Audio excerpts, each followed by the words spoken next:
जो डर गया वो डेरा गया। पंजाब और हरियाणा की राजनीति में डेरों की अहमियत इसी एक लाइन से समझी जा सकती है, क्योंकि अक्सर चुनावी मौसम में हाई प्रोफाइल नेताओं का डेरों में आना जाना बढ़ जाता है। हरियाणा में अगर बलात्कार के केस में दोषी साबित हो चुके और जेल में सजा काट रहे डेरा सच्चा सौदा के प्रमुख राम रहीम को समय समय पर पैरोल या फरलो मिलती रहती है, तो उसे कतई सामान्य घटना नहीं माना जा सकता। उसे डेरों की राजनीतिक असर के तौर पर देखा जा सकता है। जहां तक पंजाब में धार्मिक डेरों की बात है, तो इन डेरों से बड़ी तादाद में दलित आबादी जुड़ी हुई है, लिहाजा उनके राजनीतिक प्रभाव को समझा जा सकता है। डेरों की चर्चा एक बार फिर से हो रही है, तो इसकी दो बड़ी वजह हैं।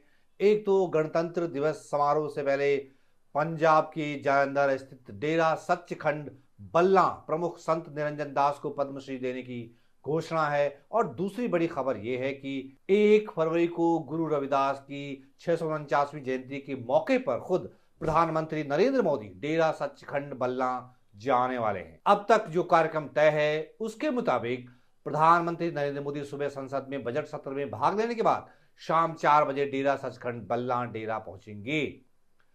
डेरा प्रमुख को पद्मश्री से सम्मानित किए जाने से लगभग 2 महीने पहले दिल्ली में प्रधानमंत्री से उनकी मुलाकात हो चुकी है, और मुमकिन है कि इस कार्यक्रम की रूपरेखा तभी बन गई हो। पंजाब में ऐसी भी चर्चाएं हैं कि प्रधानमंत्री की तरफ से उस दिन किसी बड़ी घोषणा की उम्मीद है। चर्चा है कि प्रधानमंत्री आदमपुर हवाई अड्डे का नाम गुरु रविदास के नाम पर रख सकते हैं।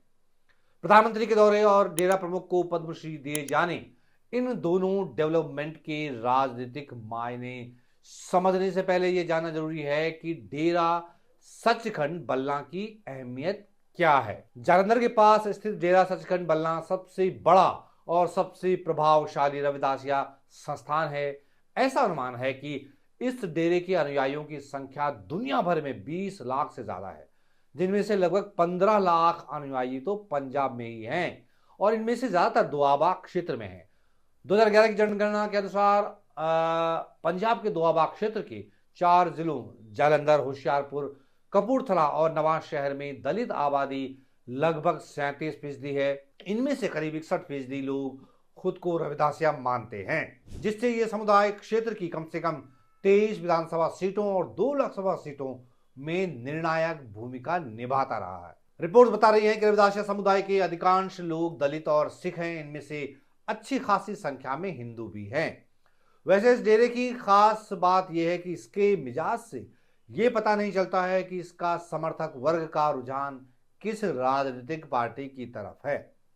इसीलिए प्रधानमंत्री नरेंद्र मोदी के यहाँ के दौरे को रविदासिया दलित समुदाय को साधने की एक सोची समझी राजनीतिक कोशिश के तौर पर भी देखा जा रहा है।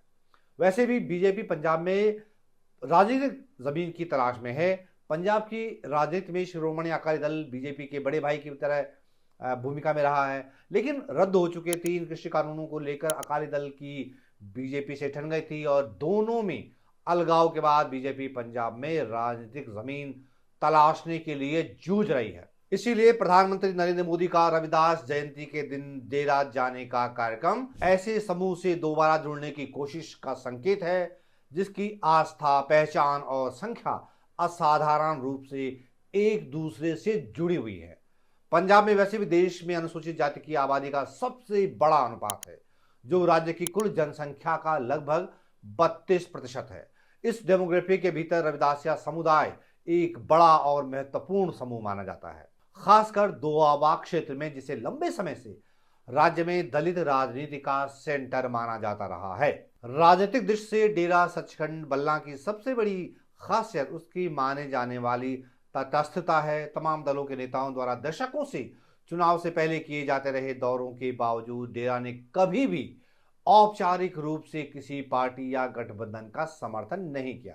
हालांकि इसके प्रभाव को व्यापक रूप से स्वीकार किया जाता रहा है। चुनाव आयोग द्वारा साल 2022 के पंजाब विधानसभा चुनाव के दौरान गुरु रविदास जयंती के मद्देनजर उन चुनाव को रीशेड्यूल करने के फैसले को कई लोगों ने समुदाय के राजनीतिक वजन की संस्थागत मान्यता के रूप में देखा। राजनीतिक दलों के लिए बल्ला का डेरा एक विरोधाभास की तरह है। ये किसी को खुला समर्थन तो नहीं देता, लेकिन इसे नजरअंदाज करना चुनावी जोखिम से खाली नहीं कहा जाता। राजनीतिक मामलों के जानकार कह रहे हैं कि हालांकि मोदी का ये दौरा बीजेपी के लिए चुनावी लाभ की गारंटी नहीं देता, क्योंकि पंजाब में दलितों का मतदान उपजातियों, पार्टियों और नेताओं के बीच बटा हुआ है। फिर भी यह दौरा बीजेपी को एक प्रभावशाली दलित धार्मिक समूह के भीतर अपनी मौजूदगी दर्ज कराने का अवसर जरूर देता है। इस प्रतीकात्मकता को बल्ला का वाराणसी से पुराना जुड़ाव और भी गहरा बनाता है। वाराणसी प्रधानमंत्री नरेंद्र मोदी का लोकसभा क्षेत्र भी है। संत सरवणदास और बाद में संत निरंजन दास के नेतृत्व में सीर गोवर्धनपुर स्थित गुरु रविदास जन्मस्थान मंदिर रविदासिया आस्था का धार्मिक केंद्र बनकर उभरा। दशकों से बल्ला डेरा बड़े पैमाने पर तीर्थ यात्राओं का आयोजन करता रहा है, जिनमें गुरु रविदास जयंती के अवसर पर जालंधर से वाराणसी तक चलने वाली बेगमपुरा स्पेशल ट्रेन भी शामिल है। संत निरंजन दास के नेतृत्व वाला डेरा सच्चिखंड बल्ला सभी राजनीतिक दलों से बातचीत करता है। इससे डेरा की पहचान और महत्व देश भर में बढ़ती है, लेकिन वो किसी एक पार्टी का खुला समर्थन नहीं करता। दूसरी ओर बीजेपी के लिए ये कदम पंजाब की राजनीति में खुद को बाहरी कहे जाने की छवि से बाहर निकालने की एक सोच समझकर उठाई गई, लेकिन बहुत जरूरी कोशिश कहा जा रही है। पीएम मोदी का डेरा सचखंड बल्ला जाना सिर्फ तुरंत चुनावी फायदे पाने की बात नहीं है। इसका असली मतलब यह है कि पंजाब की राजनीति कैसे बदल रही है, जहां धार्मिक संस्थाएं, जनसंख्या की ताकत और पहचान से जुड़े मुद्दे राजनीति को तेजी से दिशा दे रहे हैं।